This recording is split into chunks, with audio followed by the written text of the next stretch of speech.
Assalamualaikum warahmatullahi wabarakatuh.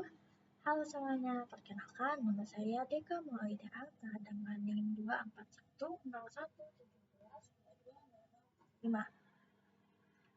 Saya adalah mahasiswa dari program studi pendidikan bahasa Inggris Fakultas Keguruan dan Ilmu Pendidikan Universitas Lambung Mangkurat.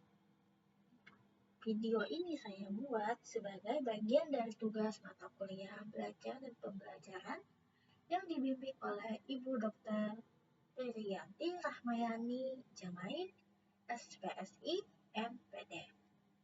Pada kesempatan kali ini, saya ingin membahas sebuah materi atau topik yang sangat penting dan relevan, yaitu self-directed learning atau dalam bahasa Indonesia disebut pembelajaran mandiri.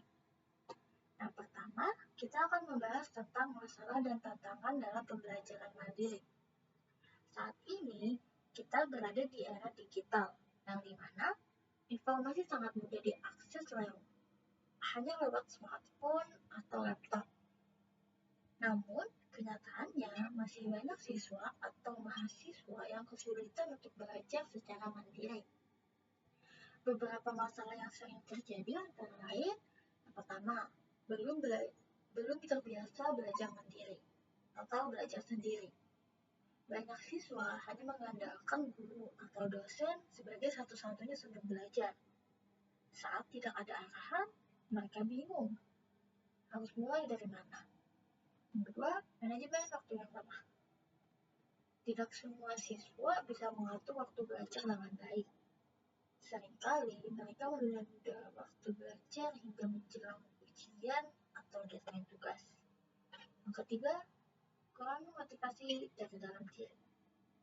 Sebagian besar hanya belajar karena disuruh, bukan karena sadar pentingnya pendidikan atau pentingnya belajar untuk masa depan. Yang keempat, fasilitas yang kurang mendukung. Tidak semua memiliki akses internet yang memadai, perangkat yang layak, atau lingkungan belajar yang kondusif. Semua tantangan ini akan membuat proses pembelajaran mandiri menjadi tidak optimal. Dan yang kedua, kita akan membahas tentang apa itu self-directed learning. Self-directed learning atau pembelajaran mandiri adalah proses belajar di mana seseorang mengambil inisiatif dan tanggung jawab atas proses belajarnya sendiri.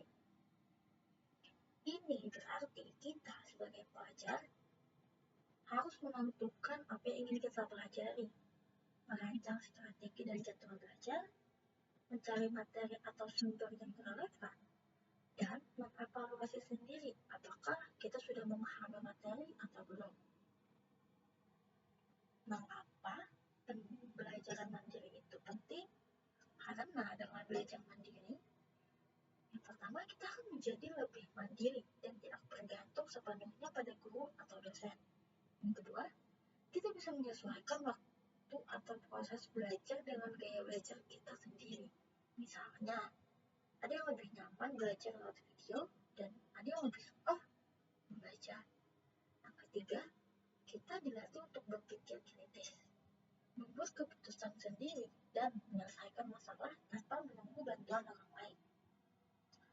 Nah, untuk mencapai itu semua, kita bisa melakukan langkah-langkah ini. Pertama, menentukan tujuan belajar. Misalnya, saya ingin memahami semua tenses dalam bahasa Inggris dalam 2 minggu. Yang kedua, buat rencana belajar. Tentukan jadwal harian, berapa lama belajar, dan materi apa saja yang ingin dibahas setiap harinya. Misalnya, pada minggu pertama, saya akan belajar tentang present tense, minggu kedua past tense, dan minggu kedua future tense, seperti itu. Yang ketiga, pilih sumber belajar yang tepat. Gunakan buku, artikel, video edukatif di YouTube, atau aplikasi belajar yang terpercaya. Yang keempat, melakukan evaluasi secara rutin, yaitu bisa dengan melakukan latihan soal, membuat rangkuman, atau menjelaskan ulang materi kepada teman atau diri kita sendiri. Dan yang ketiga, kita membahas tentang solusi untuk meningkatkan self-directed learning. Untuk mengatasi berbagai tantangan tadi, ada beberapa solusi yang bisa kita terapkan, baik oleh siswa ataupun pendidik. Yang pertama, manfaatkan teknologi secara positif. Gunakan platform digital seperti Google Classroom, Genius, Quizizz, Ruang Guru, atau bahkan media sosial edukatif untuk memperluas pengetahuan. Kedua, ubah peran guru menjadi pembimbing. Guru atau dosen sebaiknya tidak hanya menyampaikan materi, tapi juga menjadi fasilitator atau motivator yang membimbing siswa agar mampu belajar mandiri. Yang ketiga, dorong motivasi dari dalam diri siswa. Biarkan siswa memilih topik belajar yang sesuai dengan minat dan bakat mereka. Hal ini bisa meningkatkan semangat dan rasa ingin tahu mereka. Keempat, biasakan pembelajaran mandiri sejak dini. Mulailah dari hal-hal kecil seperti tugas membaca mandiri, proyek berbasis riset, atau diskusi kelompok, yang dimana siswa akan dituntut untuk mencari dan memahami materi secara mandiri. Dengan membiasakan diri untuk belajar mandiri sejak awal, siswa akan lebih siap menghadapi jenjang pendidikan yang lebih tinggi maupun dunia kerja nanti. Kesimpulannya, yaitu self-directed learning adalah keterampilan yang sangat penting untuk dimiliki oleh setiap pelajar di era digital ini. Dengan belajar mandiri, kita tidak hanya menguasai materi, tapi juga membangun karakter yang kuat, mandiri, disiplin, bertanggung jawab, dan mampu berpikir kritis. Terima kasih telah menonton video ini.